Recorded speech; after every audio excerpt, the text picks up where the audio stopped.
সরস্বতী পুজোর রাতে অগ্নিকাণ্ডের ঘটনা ঘটল ক্যানেল সাউথ রোড ও ডিসি রোডের ধারে অবস্থিত ঝুপড়িতে। বুধবার রাত 12:30 নাগাদ আগুন লাগে। হাওয়া থাকায় আগুন দ্রুত গ্রাস করতে থাকে ঘরের পর ঘর।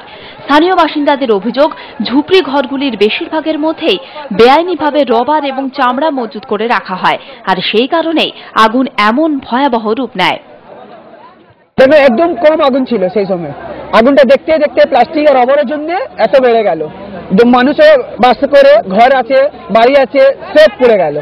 কিন্তু আমরা পাড়ার ছেলেরা মিলিয়ে আর পুলিশকে নিয়ে আমরা এবারে রবারে কাজ করতে দিব না। রবারের জন্য মানুষ কেউ মরে যাবে, আমরা এর দায়িত্ব নিব না। দমকলের 20টি ইঞ্জিন 3টি পয়েন্ট থেকে 3 ঘন্টারও বেশি সময় ধরে জল দিয়ে আগুন আয়ত্তে আনে। তবে এই বেআইনিভাবে রবার ও চামড়ার মতো অগ্নিদাহ্য দ্রব্য মজুত করায় তারা থানায় অভিযোগ দায়ের করার কথা চিন্তাভাবনা করছেন। বস্তির মধ্যে সমস্ত ওয়েস্টেজ, প্লাস্টিক, দাহ্য পদার্থ সমস্ত কিছু ছিল। আমরা এসে দেখি যে ফায়ার ওয়েল অ্যাবলেস্ট, পুরো আগুন উঠছে। এই অবস্থা আমরা ঢুকেছি। এখানে জলের তো কোনো প্রভিশন নেই।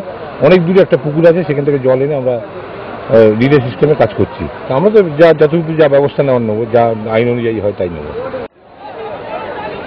প্রসঙ্গত, এই নিয়ে এই এলাকায় 3বার অগ্নিকাণ্ডের ঘটনা ঘটল।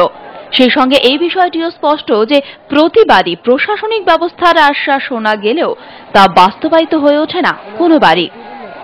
ক্যামেরায় শুভদীপ বক্সির সঙ্গে ত্রয়ন চক্রবর্তী রিপোর্ট, আর প্লাস নিউজ, কলকাতা।